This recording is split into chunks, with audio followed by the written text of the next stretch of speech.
సమస్యలు ఎట్లున్నాయి, మీ పిల్లలు బడికి పోతుర్రా లేదా, మీకు షూటింగ్లలో ప్రమాదం వస్తే మీ గురించి ఎవరైనా పట్టించుకుంటున్నారా అని ఒకరోజు అడిగిండా? కనీసం వాళ్ళ ఆరోగ్యం దెబ్బతింటే దవాఖాన్లలో వాళ్లకు చిన్న సూది మందైనా ఏపియడానికి ఎప్పుడైనా వాళ్ళు ఆలోచన చేసిండ్రా?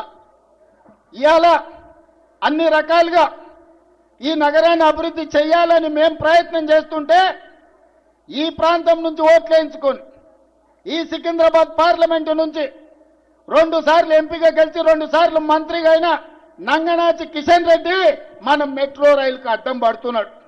ఇవాళ మన మూసీ నది అభివృద్ధి కోసం అడ్డం పడుతున్నాడు. ఇవాళ ఈ హైదరాబాదు నగరాన్ని అభివృద్ధి చేయనిస్తే రేవంత్ రెడ్డికి కాంగ్రెస్ పార్టీకి మంచి పేరు వస్తుంది, మాకు పుట్టగతులు ఉండవని బీఆర్ఎస్ వాళ్ళతోని కుమ్ముక్కై ఈరోజు ఈ నగర అభివృద్ధిని అడ్డుకుంటున్నాడు. ఇవాళ బీజేపీ బీఆర్ఎస్ది ఫెవికల్ బంధం. పార్లమెంట్ ఎన్నికల్లో ఆనాడు బీఆర్ఎస్ చచ్చిపోయి డిపాజిట్లు కోల్పోయి 8 పార్లమెంటు నియోజకవర్గాలలో బీజేపీని గెలిపించిన మాట వాస్తవం కాదా? మహబూబ్ నగర్లో, చేవెళ్లలో, సికింద్రాబాద్లో, అదేవిధంగా మల్కాజ్గిరిలో, మెదక్లో, నిజామాబాద్లో, ఆదిలాబాద్లో, కరీంనగర్లో ప్రతి ప్రాంతంలో బీఆర్ఎస్ వాళ్ళు బీజేపీకి ఓట్లేసి 8 మంది ఎంపీలను గెలిపించారు. మెదక్తో సహా 8 పార్లమెంట్లలో డిపాజిట్లు జప్తు అయినాయి బీఆర్ఎస్ వాళ్ళకు. మరి 8 పార్లమెంట్లలో వీళ్ళు చచ్చిపోయి అవయవదానం చేసి బీజేపీని గెలిపిస్తే ఒక పక్కన బండి సంజయ్, రెండో పక్కన కిషన్ రెడ్డి కేంద్ర మంత్రులు అయినరు. బుడ్డ పైసైనా తెచ్చిండ్రా వీళ్ళని నేను అడుగుతున్నా. ఎన్నడన్నా కేంద్ర మంత్రిగా కిషన్ రెడ్డి మన గల్లీకి వచ్చిండా? మన సమస్యలు అడిగిండా?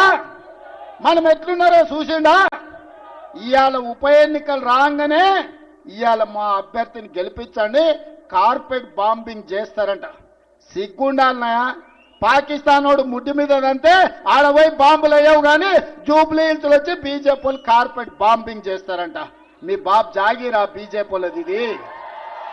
ఎవడన్నా అభివృద్ధి చేయాలనుకుంటాడు, ఎవడన్నా నిధులు తేవాలనుకుంటాడు, ఎవడన్నా తాగనిక నీళ్లు తేవాలనుకుంటాడు, ఎవడన్నా పేదలు తిరగనిక మెట్రో రైలు తేవాలనుకుంటాడు, ఎవడన్నా మన మూసీలో ఉన్న మురికిని తొలగించాలనుకుంటాడు.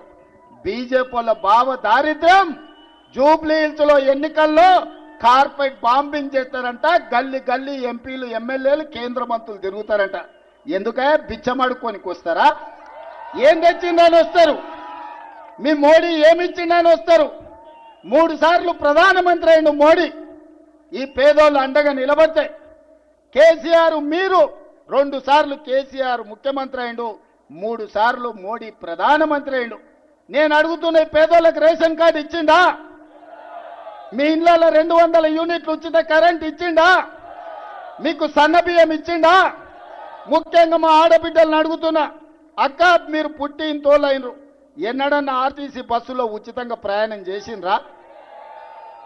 ఇవాళ మా ఆడబిడ్డలు అమ్మవారిని దర్శించుకోవాలన్నా, అమ్మగారి ఇంటికి వెళ్ళాలన్నా ఇంటి ఆయన ముందల చేతి జాపకుట్ట ఆయన ఆఫీస్కి పోయొచ్చే లోప అమ్మని చూసిరానికే ఆర్టీసీ బస్సులో మీరు ఎక్కడ చెయ్యి ఆపితే అక్కడ బస్సు ఆపేటట్టు నేను చేయలేదా?